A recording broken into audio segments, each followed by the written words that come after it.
I've had 3 beautiful children that I'm in love with. I have a son who is 14 years old now. I cannot believe it. Thank you. And I have 2 little girls that are 11 and 9. And my baby child is in 4th grade now. I cannot believe it.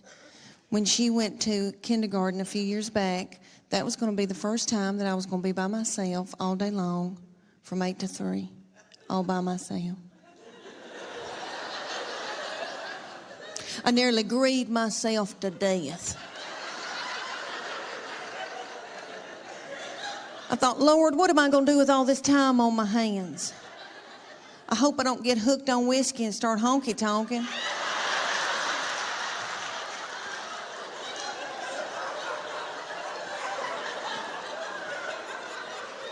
About 3 weeks into kindergarten, I was like, it's your birthday, Now I ain't gonna get a pap smear without somebody sitting on my head.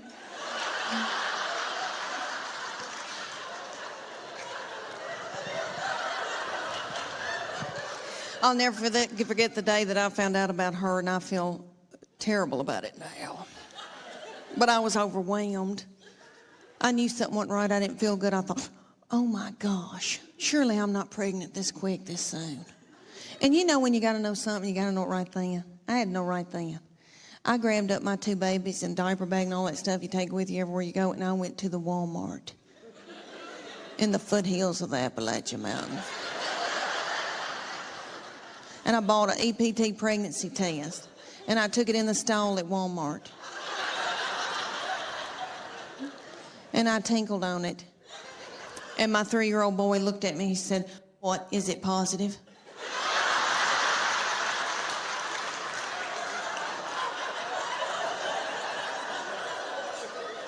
And it was. So I drove home just as fast as I could, and I called my husband at work. And I said, you're trying to kill me, aren't you? With a slow vaginal death. Is that what you're trying to? Well, you're not going to. You better get home right now, because I'm going to walk out in the woods and let the animals eat me.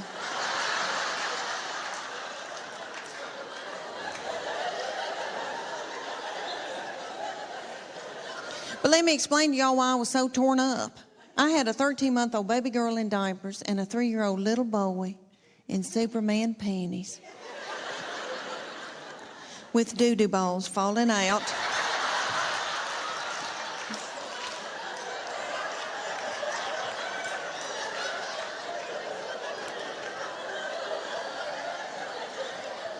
At the grocery store.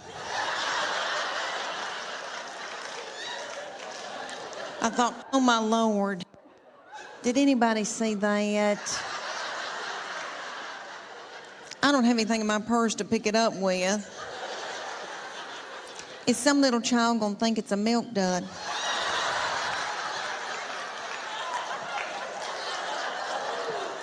Let's just keep on moving, everybody. Just keep on moving. But God knew better than I did, because she's been a doll baby, but she's ruined. And I know I'm the one who did it. I was tired and beat down. So, anybody here who has more than 2, you know, good night by that 3rd and 4th one, you got to let them do what they got to do, you know. She still cries over anything. She cries because she knows she gets her way. I said, what's she crying about? She wants your toy. Well, just give it to her. I can't deal with it.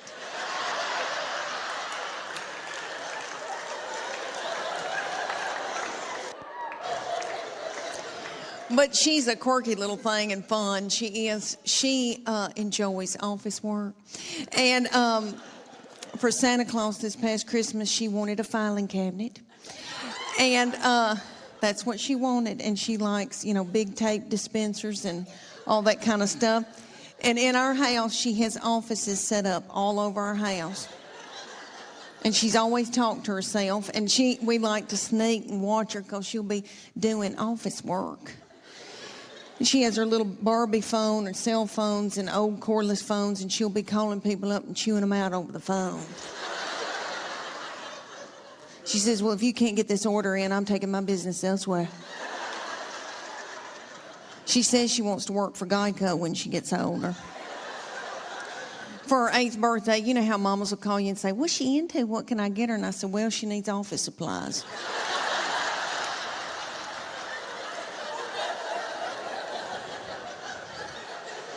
My oldest daughter has turned 11, and she's in 6th grade in middle school. And I can tell that puberty is beginning with her. She's crazy. And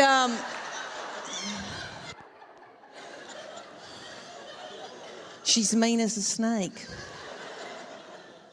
And we're scared to death of her, but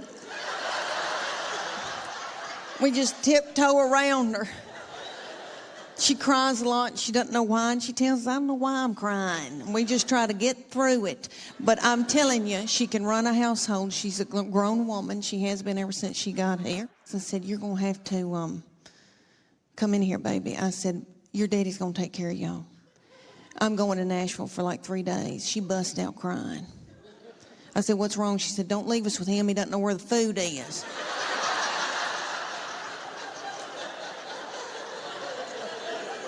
I said, well, that's why you're in charge. And she is. God love her.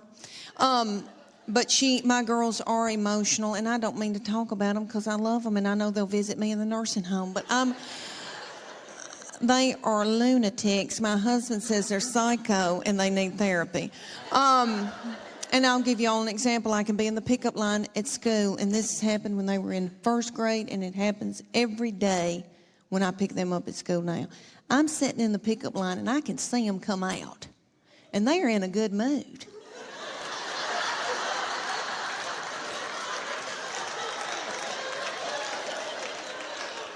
And they're goosing each other and giggling and doing and talking and having a good time. They're waving to the teachers and the principal. See you tomorrow. Okay. Then they come over to my vehicle. Get in. Shut the door.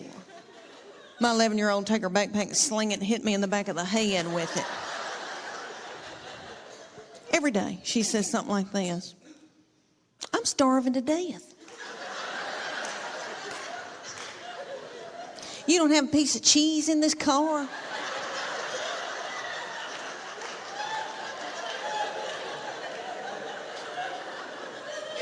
Your driving's making me car sick. I hate her. Why'd you have her?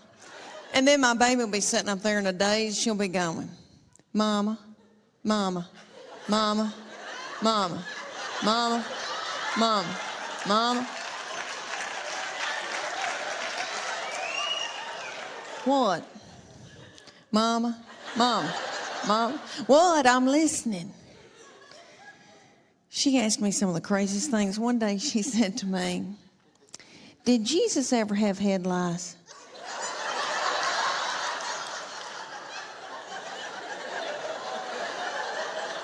How do you answer something like that?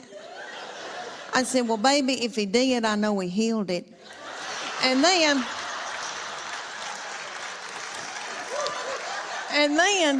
my girls would be whipping each other in the back seat and telling each other how bad they hate each other and they wished each other were dead. And then my sweet boy will come out. He'll get in and he'll say, you know, they're building a new Home Depot up on 281.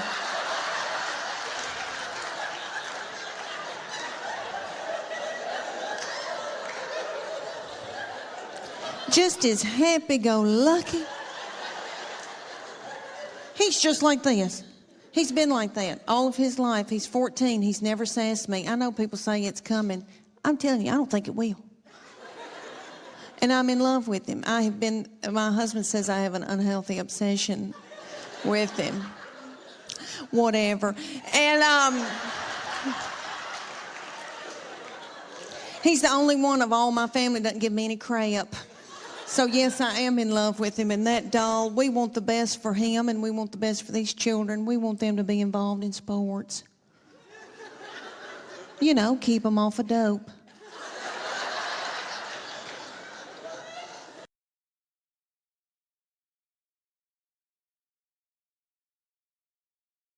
tell you about my family. I have my husband. We live in Knoxville, Tennessee. I have my husband. Thank you. Well, I have my husband and my 3 grown children. I have a 25-year-old boy that's married to a darling little girl. And then I have my 22-year-old daughter and then my 20-year-old daughter, and she's still in Knoxville with us. And so these children grew up and left me with their daddy. And he is so not fun. And so he doesn't chat. And so I'm just at home talking to myself. And we've got 2 beagles, and we miss these children so bad that we just sit and kiss them in the mouth. So I'm trying to adjust to just being with their daddy, and so I bought him tickets to go see Def Leppard and Journey.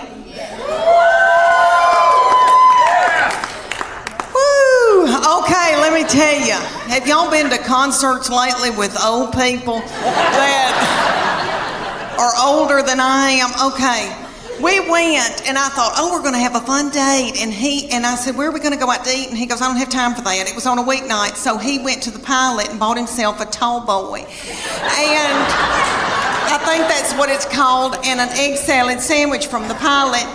And so I didn't get to eat, and I was so hungry. And it dawned on me at a concert. You know, when I was 20 and I'd go to a concert, I was at University of Tennessee, and so I'd go to Thompson Bowling. And I'd wear a crop top. And I didn't care about eating. I wasn't hungry, you know. I was thinking what boys were going to be there, and I had on little bitty breeches. Because I still had a metabolism and my thyroid was acting right. Okay. So we go to Def Leppard and Journey, and everybody there is our age. And everybody's worried about the snack bar, first of all. And I was too. And I was so hungry, and I noticed that people had big Diet Cokes, like big buckets of Diet Coke, and were sucking on those big buckets of Diet Coke while the concert was going on. And every once in a while, somebody would stand up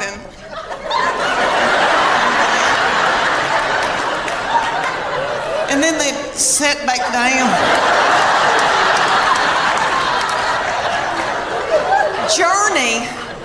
Journey has a little bitty feller from another country singing for them, and he's yummy. He looks like a little M&M. You could put him in your pocket.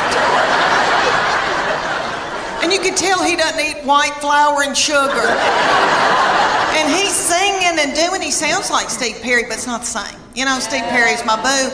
So it was like we were going to a tribute concert. But anyway, everybody in the band, besides this little fella, everybody had eaten white flour and sugar, and probably had done dope and drank terrible things, and everybody looked sick, and the bass player looked like somebody I had bought my jewelry from for years, and they were just barely a-going. And then Def Leppard came out, and it was that lead singer, I think, has got thyroid issues. His hair was just thin and didn't have a lux to it, and then I noticed he had little bitty tiny legs and a little pot-belly stomach.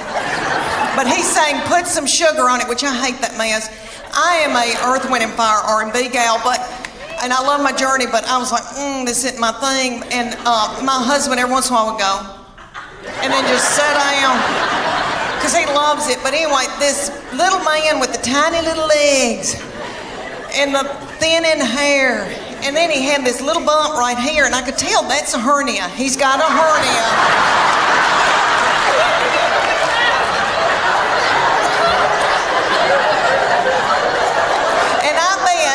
That he hadn't had time to get it fixed. He hadn't had time to put a mesh in. And you could just see it. It looks like my stomach, because I've had a hernia, but I've had mine fixed. And I thought, oh, bless his heart. But he'd do, and he'd prop a little thin, frail leg up on something. Oh, I thought, isn't it funny how things have changed since I went to concerts when I was 20? Everybody was walking out like this because everybody had inflammation in their feet.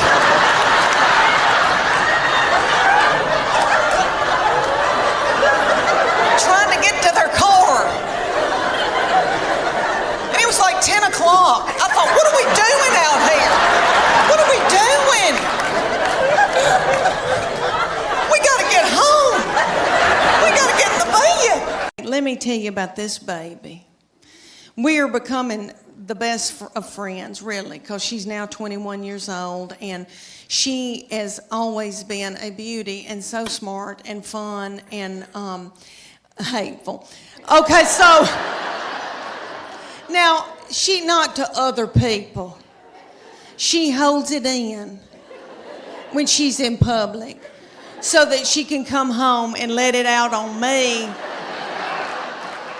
And that's okay, I'm her safe person.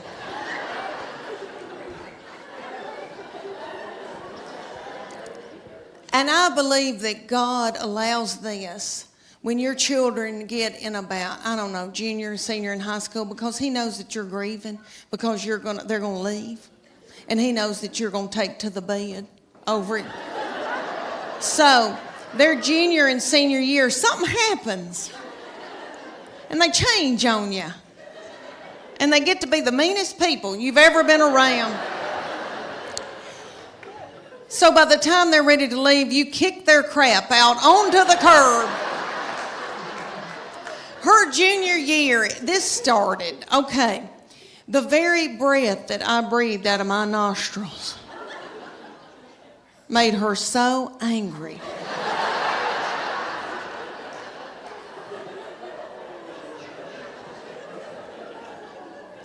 We were not allowed to eat cereal in our own home.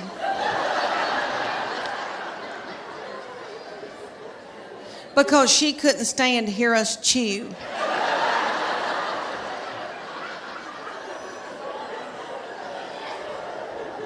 And I don't mean to talk about her because she had a lot on her.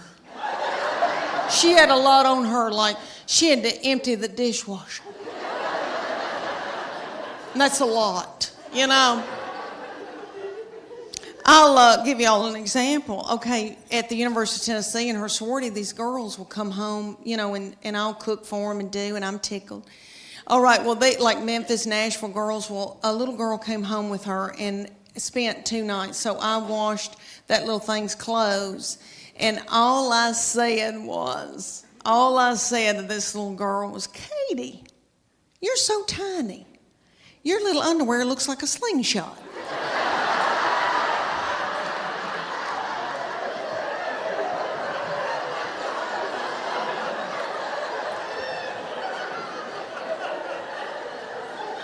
That little girl thought it was funny, and my baby went.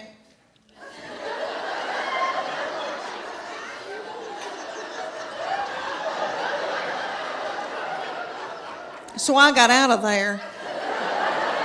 So when that little girl left, I came back in, I went, what's wrong with me saying that her little panties look like a slingshot? I wish somebody'd say my panties look like a slingshot.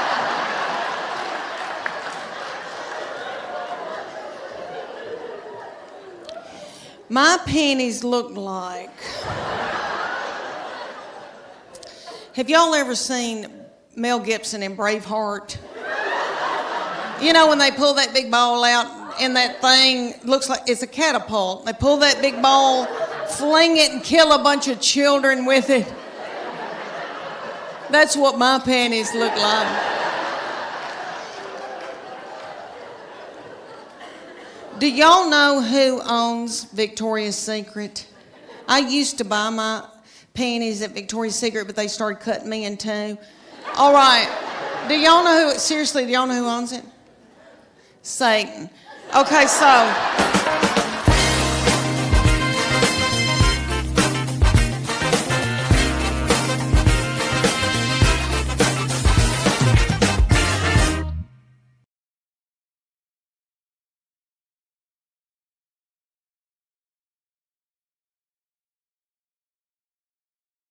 let me tell you about this baby. We are becoming the best of friends, really, because she's now 21 years old, and she has always been a beauty and so smart and fun and hateful. Okay, so now she not to other people. She holds it in when she's in public so that she can come home and let it out on me. And that's okay, I'm her safe person.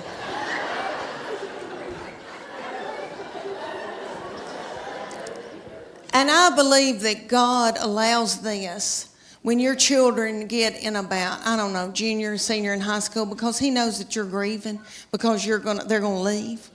And He knows that you're going to take to the bed over it.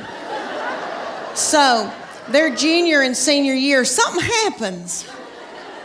And they change on you. And they get to be the meanest people you've ever been around. So by the time they're ready to leave, you kick their crap out onto the curb. Her junior year, this started, okay, the very breath that I breathed out of my nostrils made her so angry.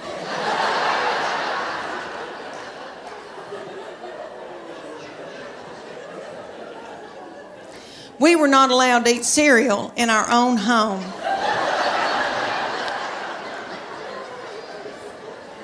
Because she couldn't stand to hear us chew.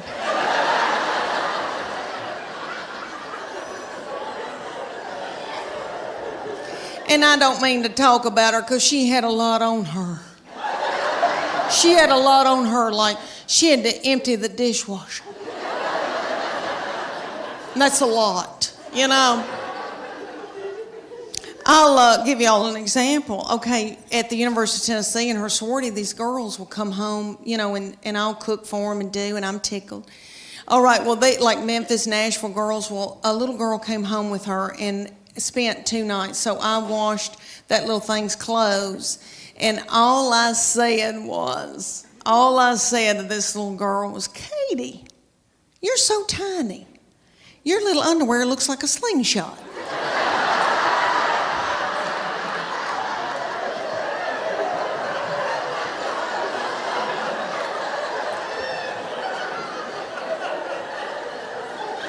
That little girl thought it was funny, and my baby went.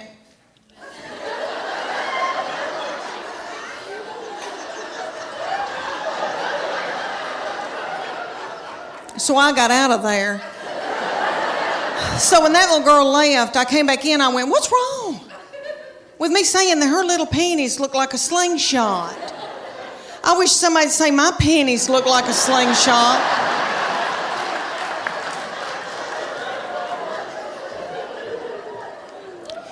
My panties looked like...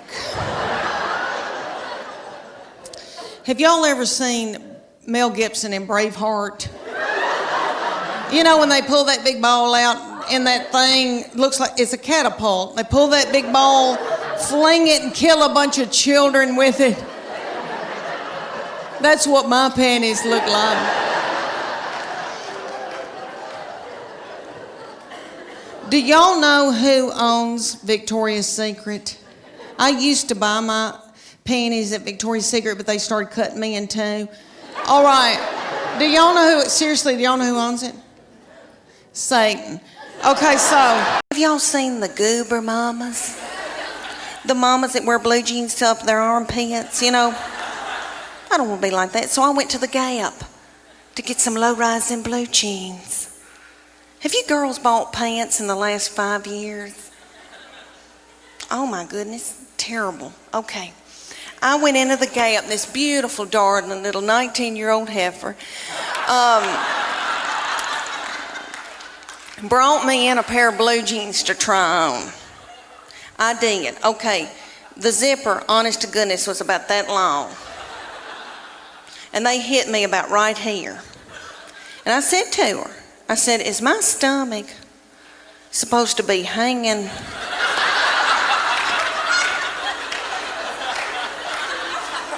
out over My blue jeans? It looks like a small purse.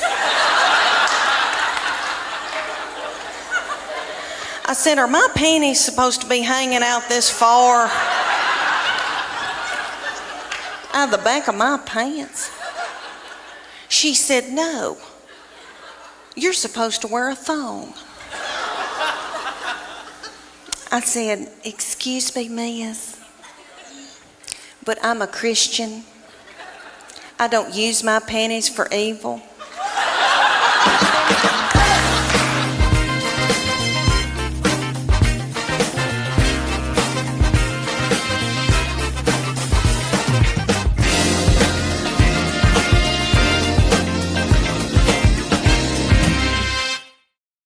It goes from 5 to 18, so the little 5-year-olds come out and they are yummy, and you could eat their lips off. And they've got little bitty skirts on about the size of a napkin. And they come out to Beyonce's All the Single Ladies.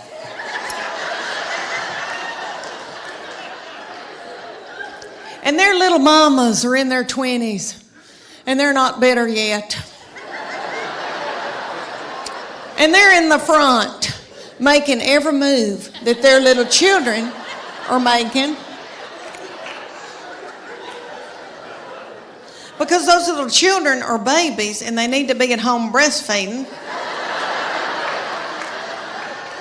They can't remember their act. So they go all the way up until they get to my baby's age, and my baby comes out, reef sharks. And for 2.5 minutes, my baby throws little children up in the air.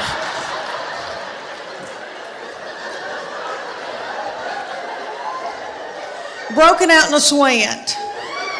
Working like a Trojan.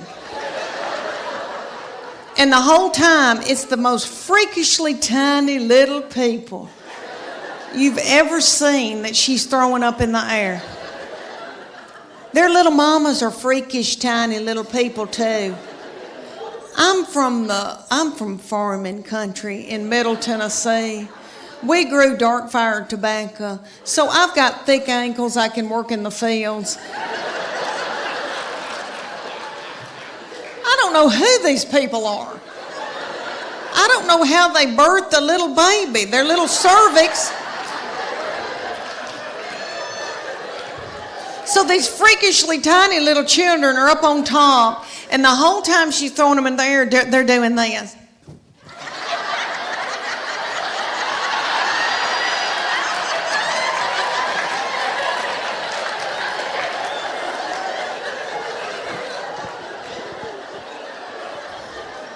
And nobody knows why. But this goes on for 2.5 minutes, and then the finale. All the little children hunker down on the stage, and the finale was my baby. They had my baby hop up out of that crowd with a child's foot in her hand. So y'all get what I'm saying. She had a human being up over her head with one arm. And that little girl's doing some kind of something up on top. My baby was a rock star. Thank you. I mean, really, I don't know when's the last, I never held one of my friends up over my head with one foot in my hand. It's a big deal. And the feminine boys went nuts. And they wanted her to stay so bad. They were like, we want you to stay. And she was like, I'm okay. I've got it out of my system. I'm okay. She said, but I'm keeping this whore outfit. She still has it. She says she's going to get married in it. But anyway.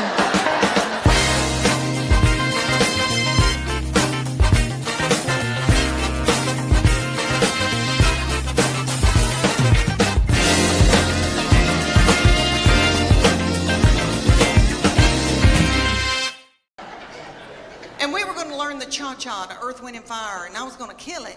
Well, one night, he kind of flung me hard, and I thought, oh, something popped. And something doesn't feel right. The next morning I woke up and there was this big bulging thing about right here. And I called my girlfriend in Greenville, Tennessee, and I said, I think I've got backed up poop. And she said,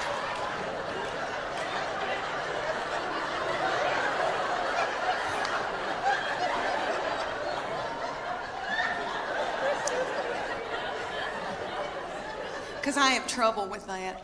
But she said, I don't think poop goes up that far. And so she looked on her iPad on WebMD, and she sent me this picture of this man looked like an alien coming out of him. She said, is that it? And I go, that's it. She goes, you've got a hernia. So I went to my doctor, and they said, we can't push this thing back in. And so the thing was in 5 days with the Children's Hospital, and I didn't want to let them down.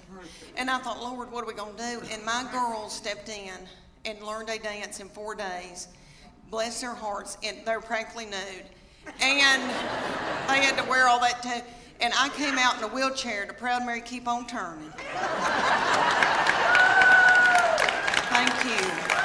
And it all turned out good. The girls did that dance. You've seen that video from a long time, from the 60s with Tina Turner, and they were doing that dance. You know, it looked like car wash, something going through. Y'all seen that?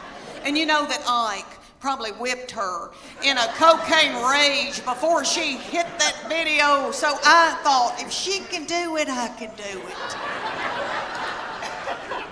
But you know, let me tell you, it ended up a wonderful thing. We raised a lot of money, and it was a blessing. And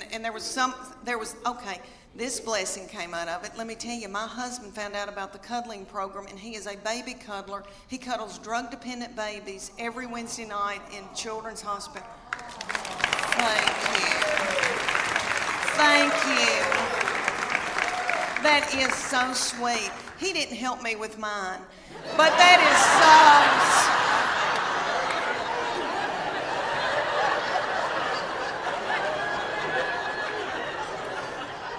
It's because he was out making a living.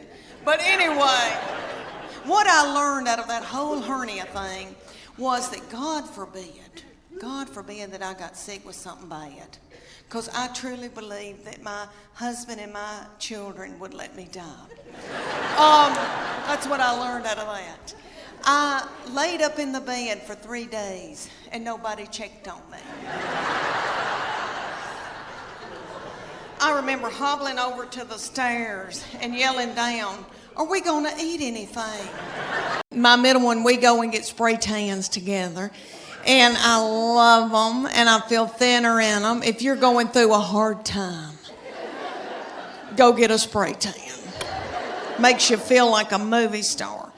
Okay, well, we went the other night, and this is the difference for you young mamas out there. Like women going like in your 20s and 30s and even in your 40s when you still are, you know, have life left in you. Okay.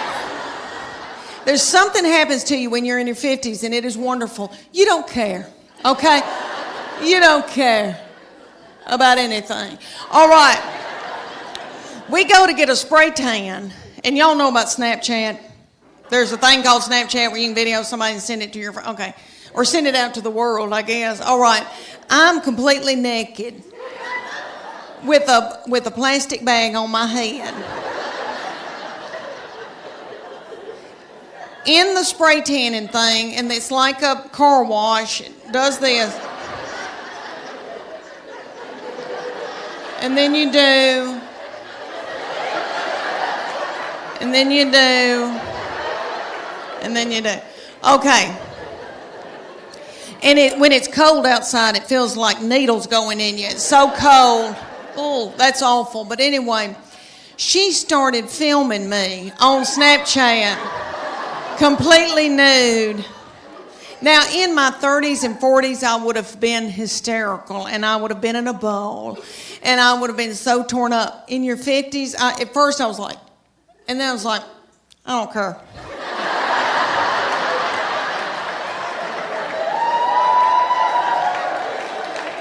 I think I may have gone.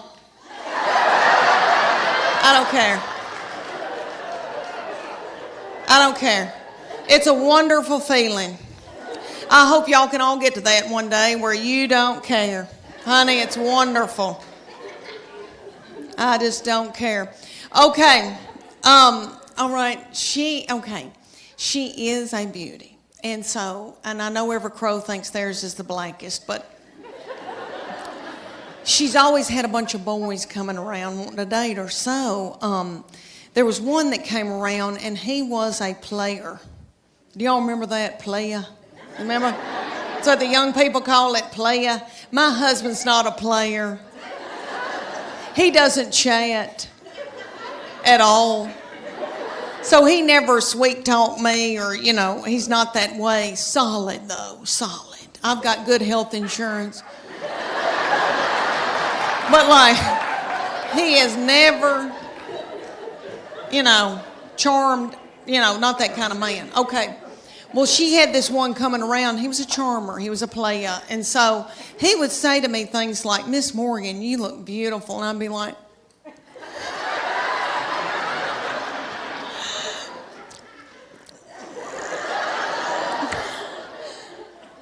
can I make you a casserole? And eventually they broke up, praise God, because I was exhausted. I was blowing my hair out every day and mopping the kitchen floor. Summer's almost over, and I don't know where it went. Do y'all feel that way? It just seems like it just left. Okay, and every summer I think, oh gosh, I've got to go buy a bathing suit. And now it's over, and I barely even wore one. What I've been wearing is my swim dress.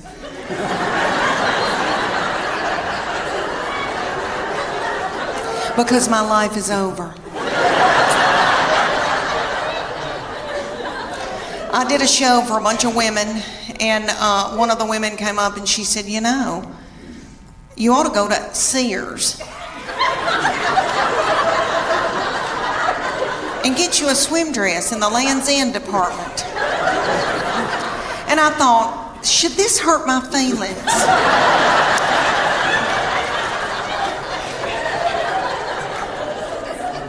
So I did. I went to the Sears in Knoxville, Tennessee. They've still got our Sears open. I don't know if y'all's is open or not in Chattanooga. Okay, ours, you go in, there's not a soul in there. The lights are on. Nobody's shopping. Nobody's working. I mean, I felt creeped out, and I thought, are they running dope out of Sears?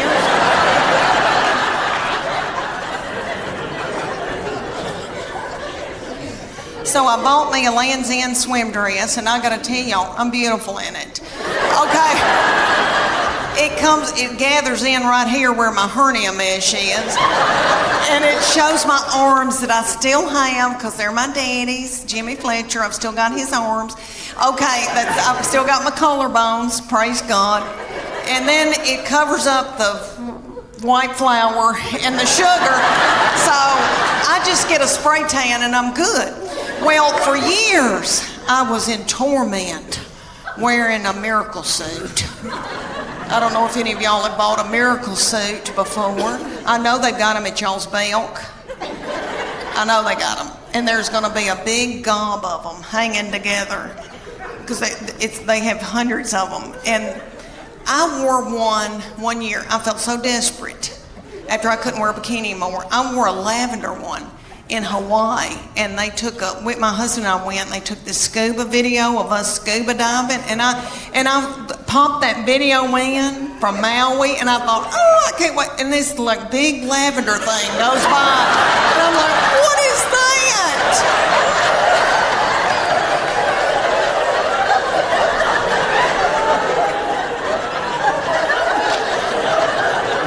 I destroyed that video. It's awful. But anyway, so I get this miracle suit. They're at y'all's Belk, and it's got a big sign that says lose 10 pounds in 10 minutes. Miracle suit. You do, because you sweat yourself to death trying to get it on. Because it's got a girdle in it. The girdle's right through here because it's a one piece. So the girdle's right through here. It smooths you out with the sweat over their lip. And the 14-year-old said, "Ew. Mom. Gross. Let's put it back and get out of here." She said, "I can't. I've got to buy it. I just peed in it." You made a decision not to quit. And I tell you, my manager at the time said, "Leanne, there's this company in Salt Lake City, Dry Bar. Nobody's ever heard of it. It's a clean comedy platform. Nobody's ever heard of it." I remember him saying these words to me, "Nobody will ever see it. But they want you to do a special. They'll pay you a couple of $1,000s. They'll give you a hotel room. You're going to be in Dubuque, Iowa, doing the Chamber of Commerce luncheon." That's how bad my career was going. I was doing the Chamber of Commerce luncheon in Dubuque, which, let me say, there's some of the prettiest people in Dubuque, Iowa. I don't know who those people are. They're beautiful. But they didn't even hire me to do the nighttime thing. I was the luncheon. You know, I barely got enough money to get out there on a tiny plane with propellers at like where I thought I was going to go down. But, and he said, "Why don't you just scoot on out to Salt Lake City and do that, and we'll get clips. If anything, we'll get clips for you to get more Dubuque of Iowa luncheons." I'm not kidding. That's what he said to me. He had hit a wall. He didn't know what to do. And I was like, okay. And I went out there and did that Dry Bar thinking, this is nothing. But that I don't know, it's gotten like 50 million views. And that really didn't translate into ticket sales. Like, I still couldn't get booked in clubs. They would book me in a club, but they would say, "We love her. She doesn't get drunk and fight in the parking lot, but she can't sell tickets." You know, that's what they'd say. "We love her. She's sweet. Love her. Can't sell tickets." And then, so the Dry Bar thing, I was getting all these views and fans and stuff, but it wasn't translating into ticket sales and all that. Yeah. And then I said to my manager at the time, when I say that because I'm no longer with him, because I said to him, all the people that I admire, all the people that I love to watch and that I'm a fan of have got social media people. And that's the new thing. And I think I should hire these people to do my social media. And he was like, "You can't afford that and you don't need to do that." And I went against him. And it was a lot of money, but I invested in myself. And you know, Halloran, I've done comedy for 22 years, but I was a mama first. And every dime I made, I bought uniforms with it. I got everybody's hair cut. I never invested in a website for myself. I had like 2 headshots in 20-something years because it was just, I don't know, that wasn't good business on my part, but I just put everything into my children. That was what I did. And then at this point, in 2019, I thought, I'm going to hire these and I'm going to give it 3 months. I'm going to give these young boys, 3 months. And if it doesn't happen after that, I'll bow out of comedy. I knew I was going to have a grandbaby. Charlie got married right out of college. I knew they were going to have a bunch of babies. And I'm from the country. I wanted to be a meemaw. And I thought, I'll go to work at Target. I'm not kidding. I thought, I'll go to work at Target and I'll put bedding up in the back on those things. That looks fun. I really did. I thought, I'll just bow out of this. You were about to tap out. Yeah, I thought, I'm going to give it this. And then, because I had worked, my manager got me in some clubs. I couldn't sell tickets. I could tell they were like, "Oh, she's one of those Dry Bar comics." Like I was really not a legit comic. And you know, over the years, like Comedy Central wouldn't have anything to do with me. You know, I would get no's from all of them. And so I thought, maybe I'm not legit. I mean, maybe this is it. This is the end of the road. And they put out one video about me taking Chuck Morgan to go see Def Leppard and Journey at Thompson Bowling Arena. And I talked about how, and I had filmed that. I had never done that bit before. I did it one time in Chattanooga. Somebody got it on film. Those boys put it out. And I've talked about old people at concerts and how everybody had plantar fasciitis and was worried about the snack bar. And everybody there is our age. And every once in a while, somebody would stand up and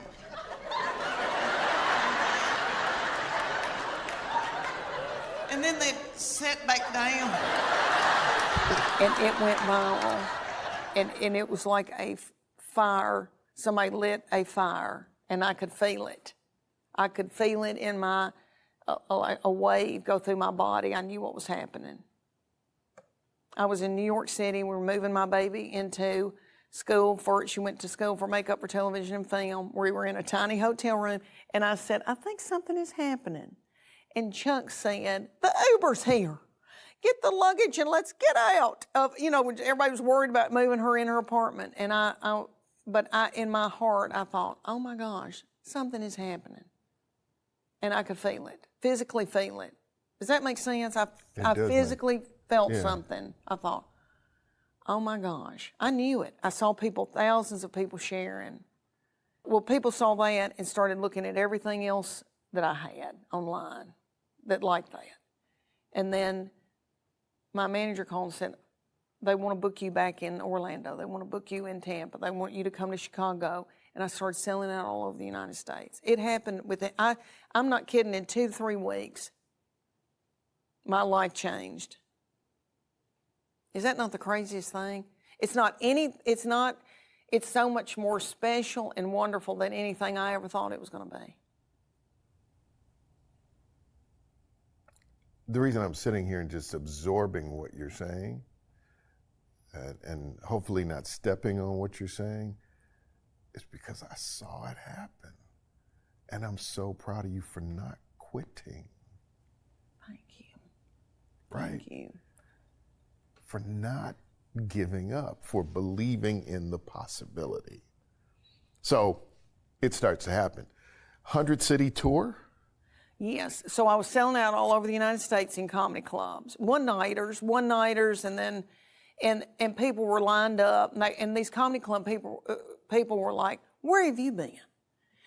Your audience is the best audience we've ever seen. They're not rowdy. We don't have to calm anybody down. They're not fighting. It would be, and this is what was special. It would be a grandmama, like a 80-year-old woman who's never been to a comedy club, her daughter 50, and then her daughter like 25. And they said, we've never seen this before. And I would see these little elderly people sitting in the front row with a little brooch on coming to a comedy club. and I'd think, I can't even believe this. And I really messed with my head, and I thought, I need to go home with every one of them and clean their house and make them a casserole.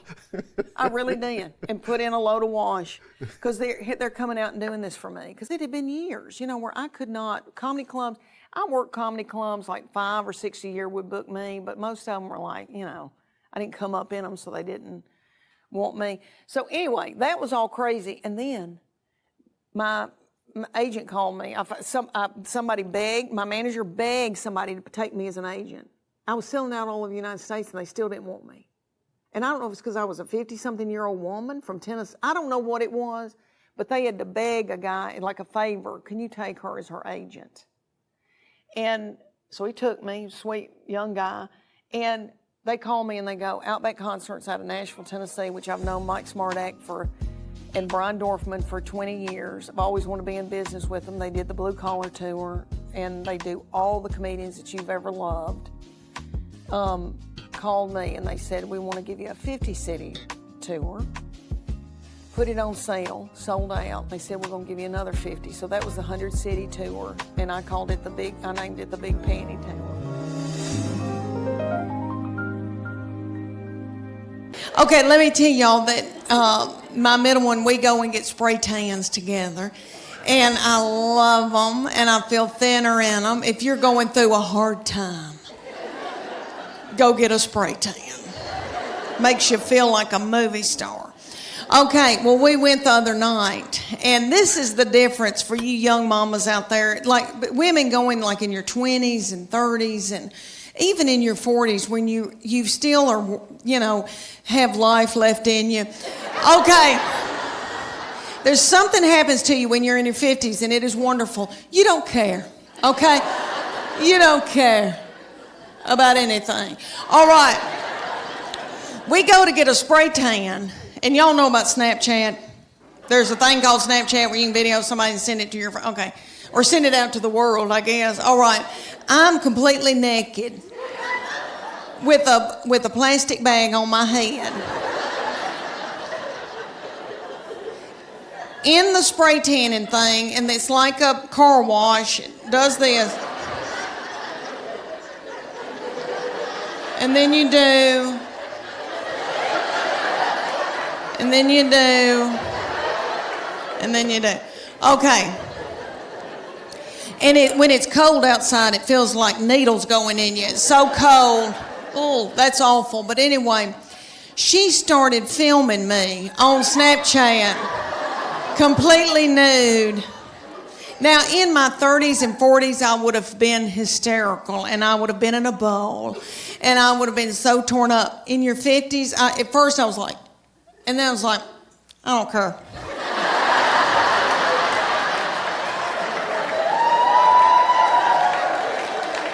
I think I may have gone.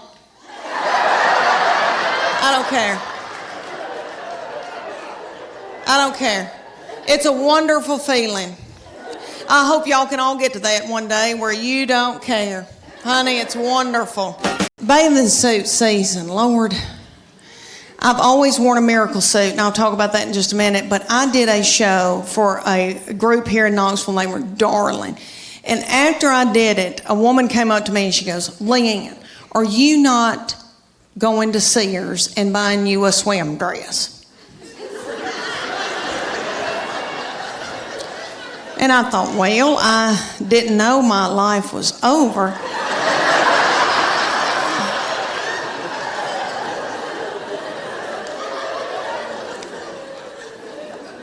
So she said, you need to go to Sears or order it online with Lands End. And it's a swim dress. She goes, you're going to love it. I promise you. Okay, so I go to Sears at Westtown Mall. When's the last time any of y'all went to Sears? At Westtown Mall. There's not a soul in the Westtown Mall Sears. They've got the lights on. There's nobody working. There's nobody there shopping.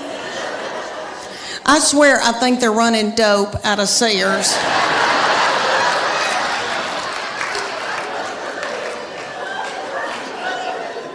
But I got me a swim dress, and I am beautiful in it. And I tell you why, because it shows my arms. My arms, the only thing I've got left living for.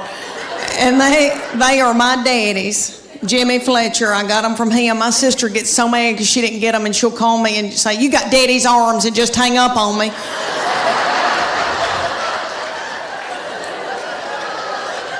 But this swim dress, okay, it cinches up through here, so it's real flattering right there.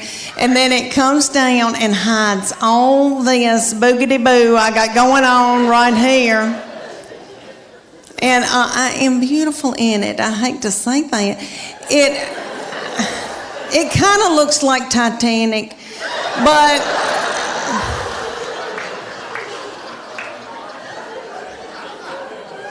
but for years I wore a miracle suit. Okay, the miracle suit is in Dillard's and Bell, Macy's, or all over. And there'll be hundreds of them in a big area at a department store. And there's a tag hanging from all of them that says, miracle suit. Lose 10 pounds in 10 minutes. And you do, because you sweat yourself to death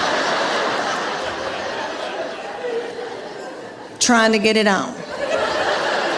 Because the miracle suit has a girdle in it. They're one piece. So the girdle is right through here, so it smooths you out real pretty through here. You look really good because it squeezes your fat out in all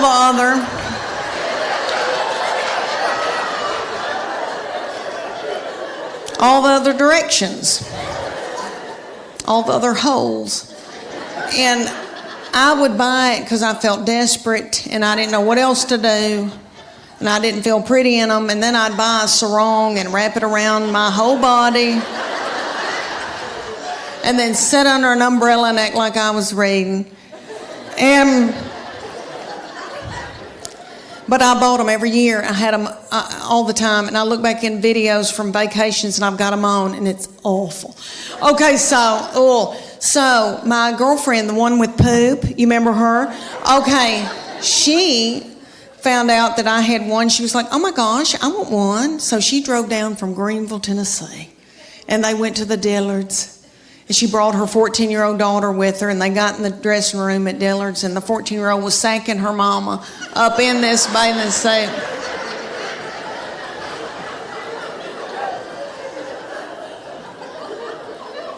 And her 14-year-old said, Mom, this is so gross.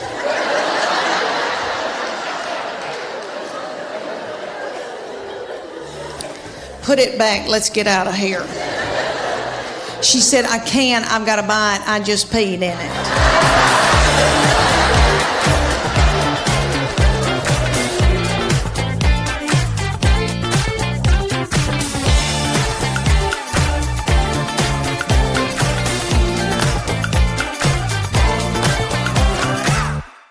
So they said, you're going to, for 10 weeks, you're going to do CrossFit 3 days a week, and you're going to do the paleo diet.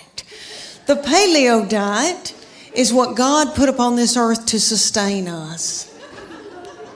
And He knows what we need. So it's lean meats, fruits, vegetables, nuts, berries, and seeds. So if you can run it down and kill it,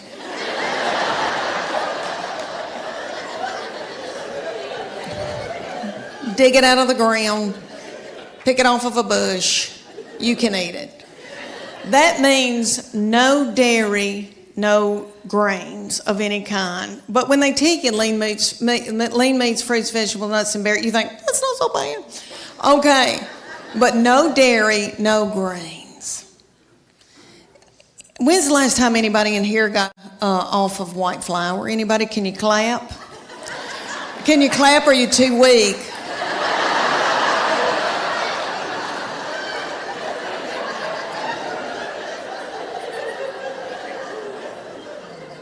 Anybody here been hooked on heroin?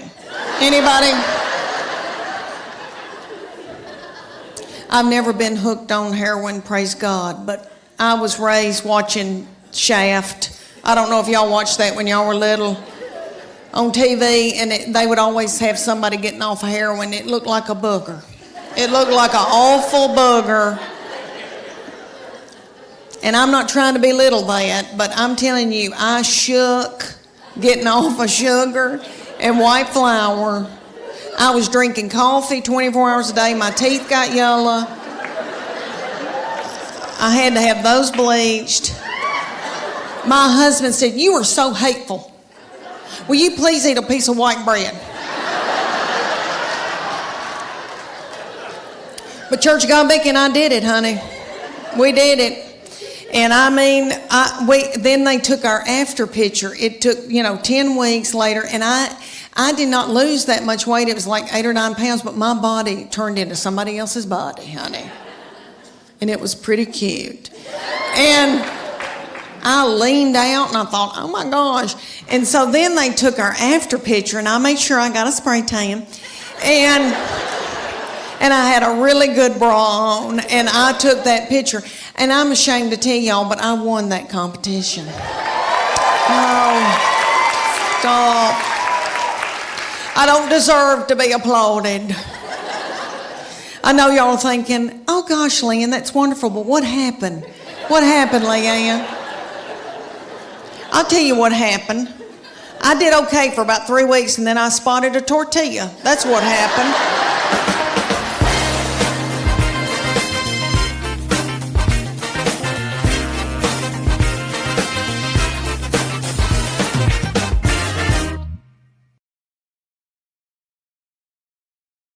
Two things on this earth that make Him happy: a clean house and sex. Oh, lucky me. He said, well, if you don't start taking care of my needs, I guess I'm going to have to get a girlfriend. I said, oh, dear Lord, say it's not so.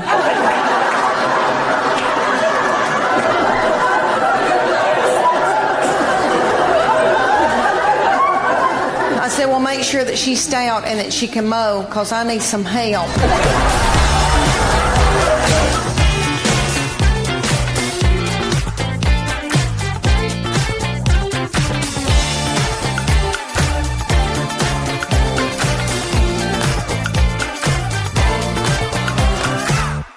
Did y'all have a good Easter? Yay! All right, let me tell y'all, I had everybody at my house and I was exhausted. And I thought, I don't know if I want to be, I'm the person now because everybody else has gotten too old. And so they said, it's on you now. And so, I like to cook and all that, but it's a lot getting ready and all that ice in the glasses and all that. And my little mother-in-law, Gail, who is darling, who loves to cook, we were talking about our menu. And I said, this was a couple of weeks ago, and I said, let's do a tenderloin. And then we talked about deviled eggs, all that. And Tess, my baby, said, we need to get a ham, maybe a spiraled ham. And Gail went. She goes, this is just my opinion. And we thought, what is she about to talk about? P. Diddy? We were like,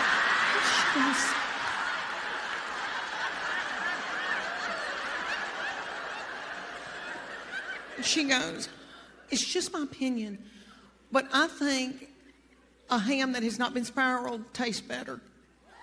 She goes, that's just my opinion.